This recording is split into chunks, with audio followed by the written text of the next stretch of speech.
for now, I'd like to welcome Elad Verbin. If you have any questions during this talk, during both of the talks, by the way, feel free to ask them either in the Q&A section of this Zoom webinar or in our Discord channel, of which the link has just been shared in the chat. Okay, and then I would like to give the floor to Elad. Welcome. Perfect. Thank you very much, Robert, and thank you to Robert for organizing the summer school and for the Swarm team for the entire event. You can all see my screen, I assume. Robert, can you verify? Yep. Yeah, that's good. Perfect. So, hi everyone. In this talk, I will tell you some of my learnings and opinions and positions about how one would build a startup for a swarm power world, right? So it's I guess it's in the business aspect, but it's also in the how does one build a project that becomes a big influential project. And as a VC in my day job, which is something I'll get into in a bit, I am a bit biased towards big profit generating commercial projects. So take this with a grain, take some of the parts of it with a grain of salt, because there are many other things that one can build that are just as important. But I, because of my background, will focus on the, how to make something really big that, tens of millions or hundreds of millions of people use, and how to aim there. So here's the outline of the talk. So that's why I'm going to keep using the word startup, because really I'm talking about a startup that employs a bunch of people and builds something big. That's not the only thing that one can do on Swarm. But if you are building a startup for a Swarm-powered world, my main takeaway from this talk is what you're going to want is to plan for the Swarm project of 2024, not for the Swarm of 2021. So you don't look at the book of Swarm and at the orange papers and say, let me build something that uses this right now, and that would be great. What you want to do is, as I tease a little bit, but we'll get into this very in depth. Right, we'll get into this very in depth. What you want to do is you want to figure out in advance what Swarm will give you, and then build for that. And if Swarm doesn't give you that thing, you want to account for it in some way. After telling you that part, I will tell you what is the Swarm of 2024. So I'll tell you what Swarm does for the world in 2024 for the internet in general. This is mostly going to be about economics and economics, ecosystem, and so on. And then we're going to talk in the third part about what a Swarm-powered world looks like for an engineer. So, you're an engineer, you're coming to build an app. What does Swarm do that you don't get currently? And if we have some time, we'll talk about Swarm as a database, but we'll see that. And there's plenty of room for Q&A, and I hope to finish early, but we'll see. Good. So, Robert, please stop me if there's any problems with connectivity or anything else, because I'm on vacation, so I'm speaking from. I will. I'm speaking from an Airbnb. So good. So a few words about me. So in my training, I'm a computer scientist. I did a PhD in Tel Aviv University in data structures, which is coming back with Swarm. I'll tell you about this later. But as a computer scientist doing algorithms, data structures, a bit of cryptography, a bit of game theory, bit of everything else. And then I moved to industry, worked on a bunch of machine learning, and saw Victor Tron present in Berlin in 2016, and that kind of changed my life. I was totally hooked on Swarm. And wanted to do everything about it. This is the center picture is me presenting back then in 2016, and I was a Swarm fan for a long time. And at some point, I did a transition actually to investing in startups. We realized, me and several colleagues, that Europe really lacks a big ecosystem for investing in algorithmic and computer science startups. So we started that kind of fund. That takes me a little bit away from Swarm, but I think it's worth it. And in my day job, what I do is I run a VC fund called Lunar Ventures that invests in pre-seed European computer science startups. So if you're building a startup that relies on computer science, algorithms, cryptography, Swarm, decentralization in some way, based in Europe, in any kind of early stage, please come talk to me. My email is everywhere. It's elad.verbin@gmail, or my email is in all of my social media, or approach me here or in any social media. Good. So, so let me tell you, my main question that I want to answer is what superpowers Swarm give for your project? Because you could build on anything, right? Why build on Swarm?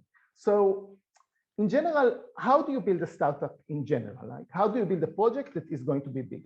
And the point of it is that either you execute super fast, either you build something in 3 months and you deploy it and you gain a million users and everything is great. But that is pretty uncommon. In reality, things take time and gaining users take time, and you sometimes make a mistake, and you often make many mistakes in the beginning, and you iterate and iterate and iterate, and by the time you're finished with this is 3 years and the world has moved on. So what you want to is you want to look at the world, you want to look at the world as it is today, and then you want to make a guess about how the world would look like in 3 years. Right? 3 years is a placeholder. And you want to have some sort of educated guess about how the world that you're building towards looks like. And we're going to use the examples of building for a world of cell phones in a few slides to give an example for that. So what you want is not to do this squiggly arrow right here that says on the left, that says you build for the world of today, but you'll take the 3 years to build the project. You want to aim for the project 2024.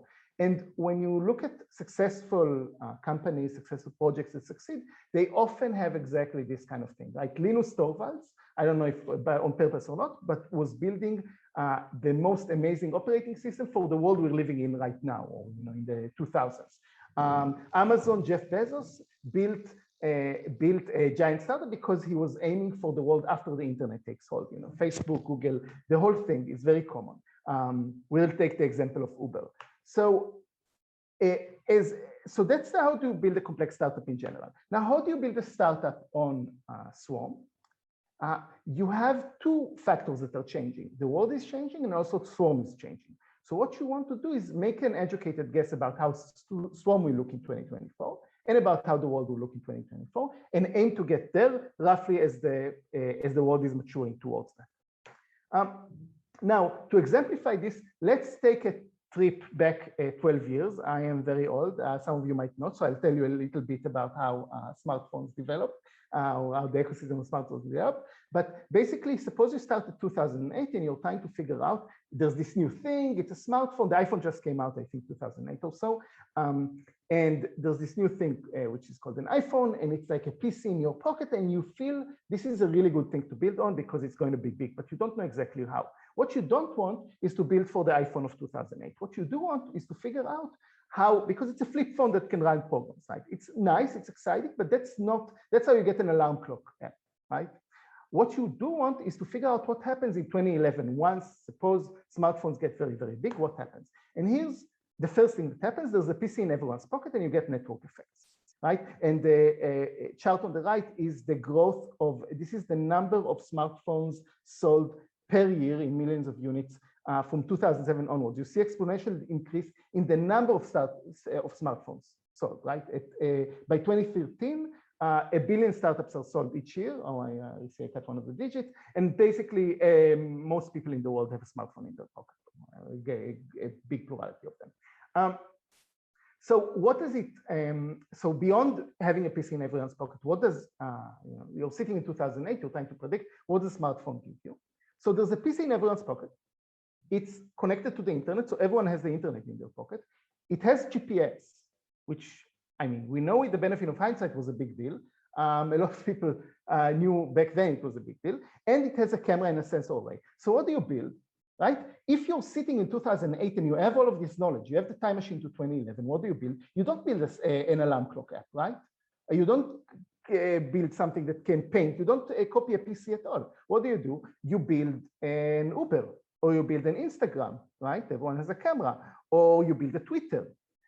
You build something that takes advantage of all of these new things that come once smartphones are available and wasn't the case at all before. Now, for some of you, this might be, there was no world before smartphones, but if you read, one of the things that instructs me a lot is to read about times before big revolutions, before the internet, before smartphones, before electricity, by the way, before steam.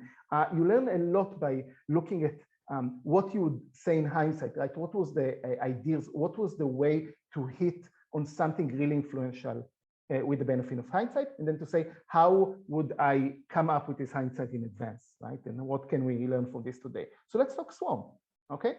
So in 2021, what does Swarm give you? In 2021, Swarm gives you decentralized storage, chunk store, which is operational. You know, it works. You can get chunks, you can get files, you can draw some stuff, and you get a few more features, feeds, and so on. And these are developing as we go. Don't build for that, right? Don't build for a chunk store. You end up building a Dropbox. You'll end up building something like a Dropbox, on Swarm, which is a very nice idea. But FairDrive is doing that already. Started 3 years ago for the Swarm of today. And you build something that by the time that it's ready, it's already outdated, and it's ready on the TV, right? It doesn't serve, it doesn't take advantage of the benefits that Swarm gives you. By the way, this is true for any infrastructure that's nascent, that is coming up. You want to take advantage of the benefits of that infrastructure in 3 years. So what does Swarm give you in 2024? Well, it gives you an amazing thing. It gives you a world database.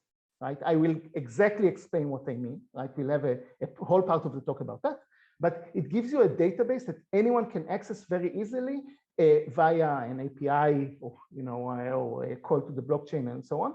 And it doesn't need any robustness. It's not like you need to manage your own servers or whatever. It's just a database that is available anywhere. It gives you that database is fully decentralized and censorship resistant, right? So that database, what you want to look at when you look at these boxes is not to say, oh, it's censorship resistant. That's great. You want to ask yourself in the year 2024 or in 2030 for that matter, what does censorship resistant really means? For example, it means that if parts of the internet are cut off, they would work just as well, right? It means that if you're offline from the internet, but you're connected on a Wi-Fi to another computer that it is connected to the internet, you will have access. It gives all kinds of emergent properties, right? If you read about emergent behavior, these superpowers of Swarm will give you all kinds of emergent properties that are hard to predict. Just like GPS gave us Uber, right? You wouldn't necessarily sit there and say, oh, GPS is such a big thing. But once there's a billion devices in everyone's pocket that all of them have GPS, you get this emergent behavior. That's what censorship resistant is really important for. It's not because someone will, the US government will crack down on Swarm. It's because all of the things that you get once you have a billion Swarm clients all over the world, that all of them are able to access a network and serve content and so on in a censorship resistant way. You get an entirely open source ecosystem. We'll talk about that in part 2 of the talk. That means that unlike the current cloud services that we have that are right now stronger than Swarm for many applications, Swarm will move faster and will be more adaptable to the engineers using it, which is you. You'll get excellent service level agreements. Right now, using AWS is probably faster than using Swarm. But as Swarm develops and gets more prevalent and the engineering gets more robust, you'll get better service level agreements because the content will be served from closer. There will be many optimizations. We'll get to that as well. You'll get native integration with smart contracts, and you'll get generally an unstoppable machine powered by microtransactions. We'll talk all about that in the rest of the talk, but what I'm trying to impress is that you want to build for these properties. You want to ask yourself and make up your own opinion. Don't listen to me. Look at Swarm.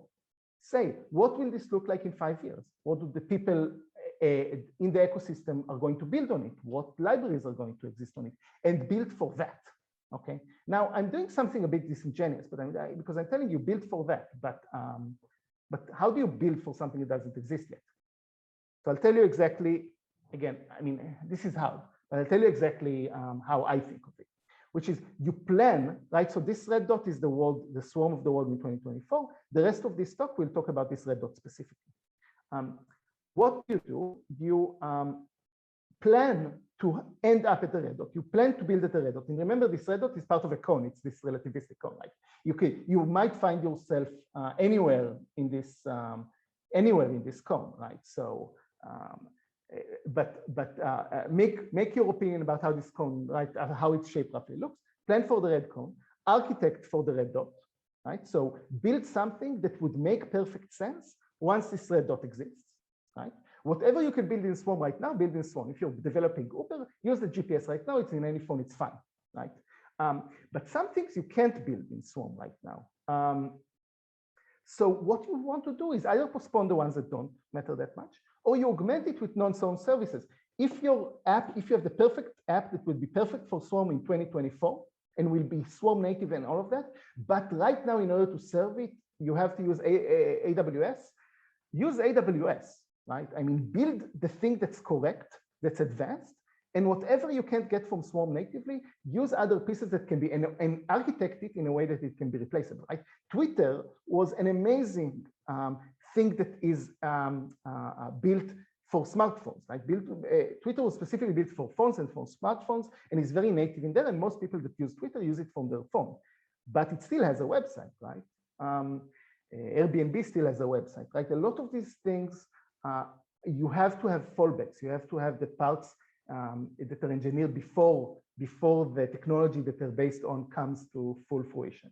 So don't be a huge purist, right? If you look at CryptoKitties, they are hosted centrally, and it's fine. You know, it's not the best thing ever, but they did what they had to do. So that's the big thing about startups, right? Built for the thing that will exist. Robert, are we asking for stopping for questions in the middle, or should I go all the way? People are, if people want to ask questions, feel free to send them in currently via Discord would be the best way, and then or via the Q&A panel in Zoom, and I'll make sure to forward them to you. Perfect. Let's do that. So Robert, I'll stop a couple more times during the talk for questions, and just ask me any questions that happen to be when that happens. So we'll move now to, so that's the first part of the talk. Bottom line, built for the red dot. Now, what is this red dot? If I may ask a question then? Yes, please go ahead. Maybe you're going to talk about it. How do you make sure the dot is not too big? Yeah, that's a great question. You need to be a futurist to start a startup. I mean, historically, yes. Historically, the people we see succeed, build huge, successful, influential projects are the people who had good guesses about what the future will look like. Either they got lucky, right? It's survivorship bias, right? We don't hear about the people who guessed wrong. But it's people that typically made a lot of guesses, and most of them were correct. I don't know, futurism is hard. Come talk to some smart people that are opinionated about the future, ask a lot of them, get contradicting answers, and try to make up your own mind. You know, it's very, very hard to build for the future, but it's kind of something we have to do. And most of us will fail and build, you know, when you aim for something that could be hugely successful and world changing, then a failure is often still pretty successful. So, yes, and listen and don't be dogmatic, right? Listen to what people are building, listen to many opinions, and figure out what the future really looks like. Oh, you know what? Maybe the one big, I don't want to get too much into philosophy, this is philosophical enough, but maybe the biggest trick that I know about how to predict the future is try to think about the future as you think you think intellectually it will be, not for the future you hope for. So don't say, I hope that the future looks like X. Everyone is free. Data is unsiloed. Governments, kumbaya, everyone sings kumbaya. Crypto wins, by the way. Bitcoin becomes the strongest currency in the world. Don't think of the world you want to live in, but rather the world that you do live in and how it might look in 3 years or in 10 years for that matter. There's a really smart technique called backcasting. Back as in back and casting as in casting. That is a pretty good futurism technique, and I recommend it. But in general, just, you know, not being dogmatic and trying to think by yourself what things will look like and paying attention is pretty much the best you can do. Thank you.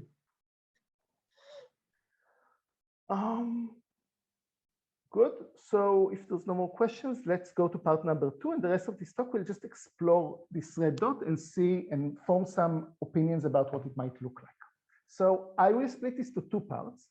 The first part is for the internet, and that will be mostly about economics and ecosystem. And the second part, so part 2 is about the internet, and part 3 is about engineering. It will be very short because I'll direct you to other resources as well. So the world right now is, I'm claiming, people are claiming the internet is broken. But I claim that it can be fixed, and let's talk about why it's broken and how Swarm specifically fixes it, or the Swarm-based system.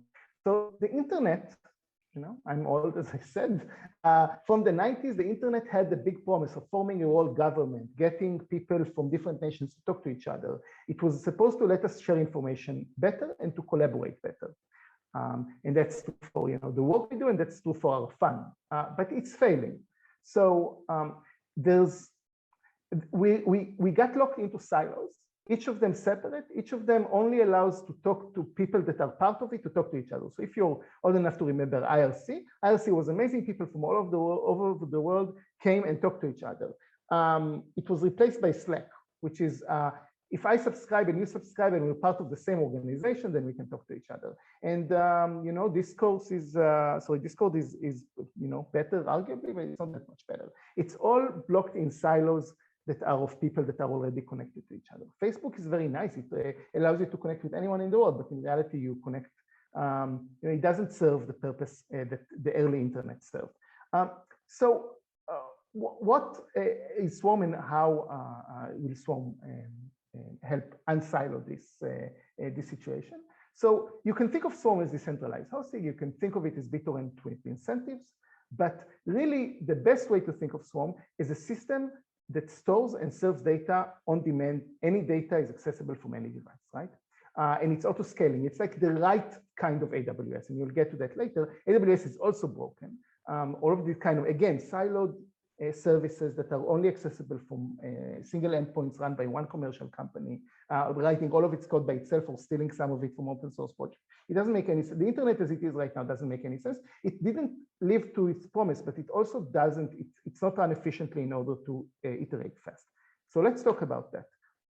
The key insight behind Swarm, as far as I'm concerned, the key economical insight is that the cost of using an application over Swarm is paid by the user and not by the host. That sounds like a trivial thing, right? I mean, why is this really, who pays? Is this really the important thing? Not the thing of building and so on. But this is the most important part that will allow Swarm and other decentralized hosting and other decentralized projects in general to win and win big and take over the internet. I personally believe that in 10 years, give or take, 20 at most, decentralized storage will be pretty much the only thing that exists. Like there's still TV in the world, right? Some people still use TV, but really most people just use the internet. Similarly, decentralized hosting will be the internet of the future. Like some people will still use centralized hosting, but decentralized will win. And the reason it will win is exactly because of this ability. It's because developers can build software without raising VC funding, without putting millions of dollars behind for the hosting. It's a simple economic change, which will have a huge outcome. So let's talk about that. Let's take a time machine to year 2030, right? This is related to backhasting. Let's, all of us pretend that we're going into a time machine. We emerge at the year 2030 and look around us. And let's do interviews with the people we're talking to. And let's see what they tell us. So let's talk to a software developer, which is not you. It's a software developer after Swarm becomes common, after all the pain goes away, and so on. How does the software developers look like in the year 2030 after Swarm has won? So Dana built software herself and not part of the company, which is a stark difference to how things look right now. Her salary is through something that is related to Swarm, to smart contracts. It could be inflation-based funding. It's more likely some sort of revenue sharing of network fees. Dana creates features in interoperable software. So she's not the sole owner of the software that she develops. No one is the sole owner. It's an open source software, and she adds features to it with super fast iterations that users immediately use. This is, if you use open source software right now, it's you know this, but right now open source software is experiencing a tragedy of the commons. No one is paying, only a small number of people are paying for it, and it becomes a huge mess. But if you're doing revenue sharing through network fees or inflation-based funding with some caveats or anything like that, then you can actually have people that make their livelihoods by developing for this. Now she collaborates with other coders, just like in open source software, and her features interface with standard data formats, right? So everyone like Dana, and there are millions of people in the world like Dana, and they write features that interface with standard data formats and allow you to make really powerful software products. that are all interfacing with one another and augmenting one another. And the point of all of this is that all of them can develop features separately, independently of one another, right? So that's Dana. She develops open source software, but she's paid not like current open source software models. And the exact point, the exact reason this is possible is because of this insight. Because Dana never needed to raise funding for her software, because she never needed to host it herself. Her users are paying the hosting fees. So if overnight the number of users of Dana's features grow from 100 to 100 million, she didn't need to prepare for it at all. There's no slash dot effect or one of those.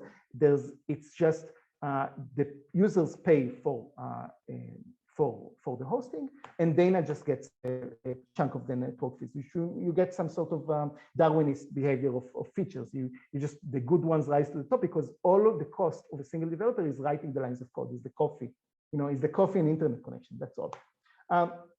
Now, from the other side of this, let's talk about how this looks for the end user.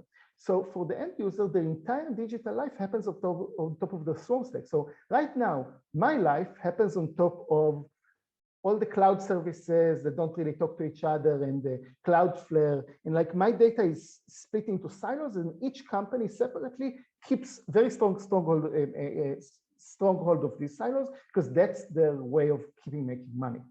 But this, as soon as you move to a model where the company doesn't have to pay for hosting, this completely changes, because this open source fast iteration model of software development will be much faster than this centralized, each company develops separately and needs to pay for hosting if it succeeds, right? So if a company succeeds, then it's penalized by having to pay a lot of money.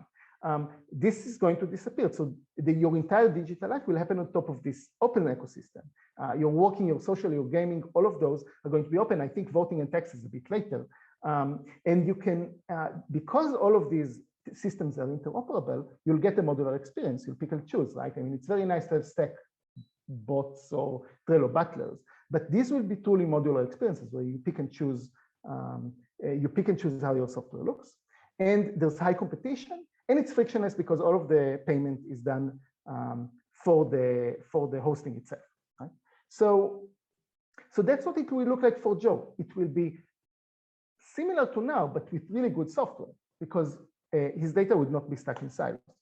So the bottom line of this is that Swarm and other decentralized hosting projects at all, but Swarm is very special because it integrates really nicely with smart contracts. But regardless, decentralized hosting does a really small change to the economic model. It allows users to pay themselves rather than the developer pays. Like, you don't have to pay if you succeed. And that creates really large outcomes, because anyone can try starting over the weekend developing features and integrating them into existing products and actually making a living from this. So the bottom line is that Swarm rewrites the last 20 years of cloud. Cloud is centralized, and that was very efficient in the beginning of cloud. It was amazing. We've gone through an amazing 20 years, but it's not cutting it anymore. The network fees will be paid by the user. The developer incurs zero cost. And this open ecosystem will allow faster interactions. So you'll get the Web 2.0 capabilities of having Airbnb, having apps that all talk to each other and across the globe, and everyone interacts with each other, but you'll get a freedom like in Web 1, meaning if any of you are as old as me, downloading an exe file and having software that really runs on your machine, either local, right now they call it local first, but back then it was local only. And single developers that are able to serve this software because they don't incur a cost per user. So that's the big change for, I'll get back to this. That's the big change that's the big change for the internet that will occur from using Swarm. And when you look at that, that's like the red dot, right? That's what it looks like. The life of Dana and the life of Joe are what the red dot looks like. And now the question for you is, how do you develop amazing apps that feed into this world, that become a huge value generator or hugely popular in the world that if you agree with me, that I'm painting here? Or alternatively, here are some ideas. Make your own view of the world and figure out what your red dot is and how you can build something that will be very influential in that red dot. So that's That's about how Swarm will change the internet, and I'll just say a few words next about how Swarm will change engineering, but maybe first, if there are any questions about that, I'd be happy to answer them now. Or we can do Q&A again. Yeah. Well, one of the questions, given the future you describe, and again, I'd like to point out that you can ask questions via Discord as well, or via the Q&A option in Zoom in this webinar. The future you describe, over the past years, we've seen other VC funds either start a subsidiary or invest in, let's say, decentralized focused VC funds, socially enterprise focused or not. In your opinion, do they recognize and, well, with funding, support this future in the sense that you see that there is an expectancy there from there, because they most likely will need to partly fuel this transition? Yeah, so in theory, if you can do, there's some theories about how this model of software development will make this funding obsolete, at least for software development, right? Right now, there's many of my colleagues that invest all their time in investing in SaaS, right? Software as a service, whether it be things like Slack or things like Facebook, which I think of as SaaS as well. It's web applications that have multiple users, right? And SaaS investing is a bit, is like the bad part. I mean, SaaS investors are doing important work because they're working as part of the current ecosystem to build software that people will use and that will create value. So it's not that it's a bad thing, but it's a bit outdated. I don't think that SaaS investing as it is will continue to exist 10, 15, 20 years from now once decentralized hosting takes hold. So what will investing looks like? So there are some projects that are super risky, super high value projects, right? I mean, SpaceX, if you're building rockets that go to Mars, investors are very important. If you're building something like Swarm or something like, some vital infrastructure for the world that is very complicated to build and it's not clear whether it's the right goal and so on, like Ethereum itself originally and so on, maybe you need some external funding. I think that for stuff that is built in Swarm, if you need funding to get started, come talk to someone like me. I think funding is way less needed because, again, the only cost is coffee and rent and computers, right? I mean, you don't need to pay for hosting. So overall, I think for this world that we're seeing here, VC funding is barely, if at all, needed. And I am thankful for that. I think that the humanities allocation of risk money should be spent on stuff like biopharma that has a super high chance to succeed and big capital costs and so on. If you can do without VC funding, do without VC funding. If you need VC funding for the pre-seed, that's great. I think there are very few projects that in this kind of world need, in the Swarm ecosystem, in this kind of world need VC funding beyond that. And about what investors like to invest in, it's a very traditional industry. It looks at stuff that has already worked and it's trying to do the same thing. I think that the Ethereum ecosystem in general, the Swarm ecosystem in particular, has a lot of money floating around for investing in things that will define the future. And there's a lot of angel money around with people that can actually understand what you're doing and help you. And I think that that looking at VC to invest in Swarm, there are many VCs I really like, but generally decide what you're building. And for most of these things that we talk about here, I think you don't necessarily need it. Okay, thank you. It's good that you went to the slide about Dana. Yeah. Please go back to that one. But we have a question, which is, what are some of the pain points for Dana you see in the future?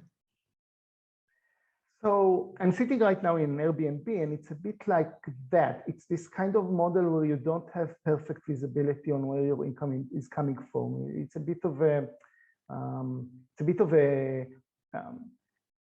either you make it into a business and you make it quite successful and then it's quite dependable, or you try to make it like a YouTuber's life. Hi, Dana's life looks like a YouTuber's life a bit. Some of them make it really big, and the other are like always like making something and augmenting their living in some way. So I think reliability is very hard. Dana might have another day job at the same time as she's trying to make it in this. This is a passion project that might turn into a career. That's on the income side, on the kind of on the life side. In the engineering side, honestly, this is a much better world for a developer than anything I can think of. Right now, there are open source developers that are having a hard time getting paid. So we talked about that. And there are commercial developers that are working for a fee or for a salary, and they use the same. Dana will be able to use the same tools as them exactly, but do the things that she has a passion for. So I don't really see any on the engineering side any pain points for Dana. Of course, the field of decentralized ecosystem need to be a bit more advanced by then. So we need to get there. This needs to be the year 2030, right? I don't think this is the year 2023. Thank you. No further questions at the moment. Okay, so last part of the talk is what does a swarm-powered world looks like for an engineer? And for that, right, so we're talking about this red dot, right? So as an engineer, you're sitting around and you're saying, I want to build on Swarm. Swarm is very exciting. Censorship resistance is amazing. What can I build? So the thing to start understanding is that Swarm right now gives you stuff that you can get that if you don't care about censorship resistance and so on, you can get from centralized platforms. But these centralized platforms are inherently broken, and Swarm will give you so much more than these in the year 2030. And I think in the year 2024, it will start giving you things that are more powerful than what you get on AWS with Cloudflare and so on. So this is what Azure looks like for storage, right? Look at these are the, Azure is like AWS, is like a platform for cloud services. And these are the storage options you get on Azure. And I screen capped Azure as entire services until I ran out of room, and that's what I get. These are monstrous platforms, each of them in its own silo, can't interact with the other ones. Each of them, I mean, by each of them, I mean Azure, AWS, Google Cloud, all of these. Each of them this is the kind of the main way to build a web application and to host something, or an app, or an Android app, a smartphone app. And these are gigantic systems built by developers, all getting paid by the same company, in this case, Microsoft, in the good case, or stolen with code stolen from open source repositories in the sadly common but bad case. And this is how the life of a web developer or app developer looks like right now. And this is so this is bullshit. I mean, this doesn't make any sense for anyone except these big companies. And the reason it looks like this is historical. So we need to like, why is it okay? So it's very nice ideologically. I say this is bad company, silos, yada yada yada, all of these nice words. But what does it really mean? It means that it's super slow and super corporate.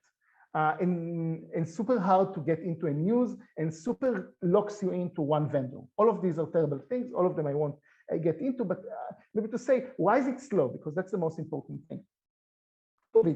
People getting their salaries from Microsoft sit and build this stuff. This is a political nightmare. They're sitting there saying, how do you get promoted in Microsoft Azure? You build another web service. So they add, each of them, your biggest achievement is to add another org. And if that happens, you get promoted to, I don't know, whatever level. This is inherently broken. They're not working on interoperability. Even inside of each of these companies, they're siloed. Like each of these is a silo in itself that, yes, can talk to the others. And each of these companies are building separately. They steal from the same open source projects. Sometimes it works out. It's maddening how the internet became, the basic structure of the internet became this. So maybe let's see what is the basic structure of the internet supposed to look like, right? Or what would we, never mind suppose, that's ideology. What is the right way for the future of the internet for efficiency to build this basic level of the internet? So it will look like TCP/IP. I think of TCP/IP. It's a beautiful stack of connectivity protocols. So when I think of Swarm, I always think of TCP/IP because it's almost the same thing. The Swarm, TCP/IP started in the 80s, 70s or 80s, whatever, and took 50 years until now to reach, or until the 2000s, let's say. It kept being optimized and kept being added to and kept being improved and made more efficient until it got to where we are, where we all are streaming videos, something which was entirely non-trivial in the 90s. All are streaming videos and talking to each other on Zoom, and all of the people, Corona hit, and everyone started using the internet even more, and the internet persisted. There was no hiccups. It was kind of amazing. Why does this happen? Because TCP/IP was built correctly. It was built by a beautiful system of layers, of abstractions, that was defined, but then optimized. So Swarm is a bit like what you see on the right. It's defined, but it's not entirely optimized yet. So Swarm in its current state is a chunk store with basic key value store, right? And a few more features that we won't get into, right? This is like the TCP conceptual layers on the right. It is the perfect abstraction for achieving the thing that you need to achieve. So for TCP/IP, it's to get packets from one side of the internet to the other side of the internet in a robust way. And for Swarm, it is to allow you to retrieve chunks in a robust way. That's all. TCP/IP, however, was very, very inefficient. I don't know if you remember this, but TCP/IP is built using DNS. You find a path through the internet and the servers on the way tell you where to go. TCP/IP in its basis is designed to be very, very robust, but not necessarily efficient. And what happens from the 90s until the 2010s, give or take, is that TCP/IP becomes way more efficient because of various optimizations, right? So the way that routing right now happens in the internet is not true to the origin of TCP/IP at all, but it's on top, there are various optimizations on top of it. And that's how companies like Cloudflare make their money. That's why how you get, what are these called? I forget, but these companies that host all the video that you can download from and so on. So the basic of Swarm is like what I want to take from this is the basic of Swarm is a level 0 infrastructure, similar to networking. And there will be many, many optimizations that are coming in the coming years to make it more and more and more efficient and kind of drive it away from its abstractions, but keep these abstractions as fallback. So what will you get? Right? What is the red dot of what you'll get from Swarm? You won't get simply a chunk store. That is kind of that's table stakes. You'll be able to implement Dropbox always, right? But that's not the only thing you'll get. What you'll get is a whole database. So an entire database that is able to give you all kinds of sophisticated queries, database services, which is, if you think of database, it's the right usage of a chunk store. It's not a Dropbox, it's not a file. File store is too basic. File store only allows you to get a file or not get a file. And that you retrieve it and then you think what to do. A database is what you really want in order to build applications for the world. And if you want to read about that, about how Swarm will act as a world database, I don't have time for this right now, but check out my talk from say DevCon, the one in Prague, I think it's 2018. I gave a talk based on joint work with Victor called Swiss, which kind of shows how this database will look. And this is available on YouTube. Maybe this is too complicated. So you'll get one thing, in the red dot, you'll get a world database. What else will you get? You'll get integration with smart contracts, which actually solves a lot of the pain problems, right? So smart contracts will give you a lot of governance, right? A lot of access rights, a lot of this stuff will come from smart contracts. You'll get a lot of flexibility in accounting. So the payment for all of these services can be as complicated as you want to encode in a smart contract, which is quite complicated. And now with Ethereum 2.0, you'll get more scalability for these payments. So, and finally, it will allow censorship-free or censorship-resistant applications. Overall, as an engineer, these 4 bullets give you a lot to work with because you can plan for in 2024 having a database that you can just retrieve and start working with. You can start an advertising. I know advertising is not popular. You can do an advertising marketplace on it. You can do inflation-based funding. You can do whatever you want. These 4 bullets, I think, serve you a lot. They will all be, I think, available around 2024 in a mature way. And mature and scalable, important to say, mature, scalable with the service level guarantees and so on, way. And you should add more bullets to this, right? Make up your own mind about what this red dot in the engineering side looks and build for that. And whatever you don't get right now, for example, a world database, use whatever database you can. I mean, it's or either use Swarm and make it and make something inefficient, or host a database in Swarm, or alternatively use whatever you can. And gradually, by the time the project is finished and you have a lot of users and so on, you'll be able to migrate it to Swarm as well. I think I'll just say one thing. If you want a thought experiment that will allow you to start as an engineer experimenting with what Swarm will give you, think about decentralizing Twitter. Think about what you need in order to decentralize Twitter. And you can look at my talk from Prague. But basically what you want is an advanced level, somewhat advanced level of Swarm, which is, I think, what you'll have in a few years with Swiss. That's it. I leave you to look at the other stuff offline. Feel free to text me on at me at Twitter and so on if there's any more questions, or check out my homepage where a lot of this is already exists. In summary, as someone who's who's going to develop an apps and is considering doing it, or either doing it or considering doing it in Swarm, what I would very much encourage you to do is build for the Swarm of the future. Make up your mind about what the world will look like, what Swarm will look like, and build for that, architect for it, plan for it, and whatever you can build on it right now, build on it, and whatever not, postpone or augment with non-Swarm resources. Swarm will change the world. This is an incredibly exciting time to be getting or to be using decentralized storage. This is going to be one of the most important skill sets to have in 5 or 10 years. This is like, it's like getting into the internet in the late 80s or early 90s. It's like the potential set is astounding, and all you need to do is to build stuff that is ambitious enough so that it might succeed big, and that you get the sort of experience that you need in order to be part of changing the world in this way. So on that, thank you, and happy to take any questions and also take them offline. Thank you again, Elad, for your inspirational speech. Again, I'd like to open the floor for questions via Discord or via the Q&A. And I have one myself. Over the years, I've also talked to some of your, let's say, colleagues from other firms. And you'll see that the concept of decentralization in the form of building your application on a blockchain and offering it to the world is often combined with another current cutting-edge technology to find a new niche.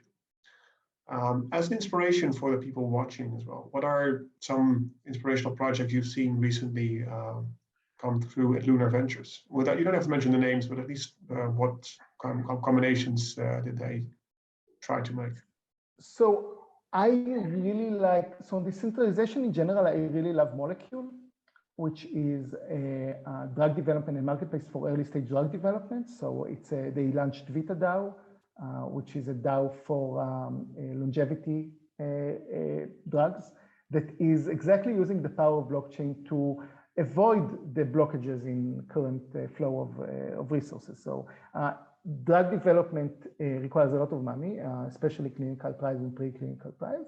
And investors are not doing a very good job at funneling that money to the right projects because of all kinds of commercial concerns that are pretty myopic. So what they did is they launched a DAO called VitaDAO for investing or for funneling money into that project, right? And I think that if we manage to funnel billions of dollars, right now VitaDAO is around 5 or 10 million raised. If we manage to funnel billions of dollars over the next few years to pharma, to early stage pharma, we will do a very good things for the world and make a killing, by the way, and these investment projects will make a killing also financially, I believe.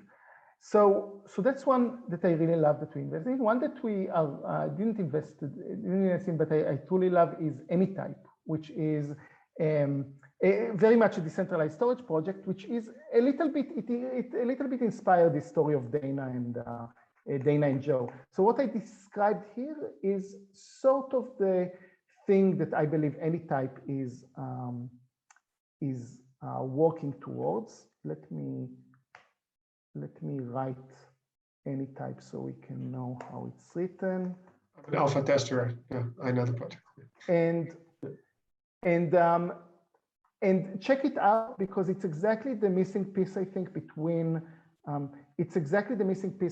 Swarm, which is a very basic infrastructure project, and Go and test for apps, right? This is the way that you get these. You remember when I talked about features that are interoperable and data types that are interoperable, like it was somewhere. Anyway, so these interoperable types are exactly the stuff that Anytype is building. Okay, thank you. If there are no more questions, I'd like to thank you for your time for today, for your presentation. I'd like to welcome you, just like the other speakers, on Friday, when we have the pitches and presentations by the participants of the week, Friday afternoon. I hope you can be there. I'm exactly on vacation in Croatia, so I suspect I'll miss it. But I do. It's caught me exactly on vacation. But I would love for anyone to, anyone can please reach out for any kind of discussion, and I'd love to see everyone. And if I can be of help in any way, just reach out. My email is everywhere. Thank you. We'll make sure to forward that to you. Thank you very much.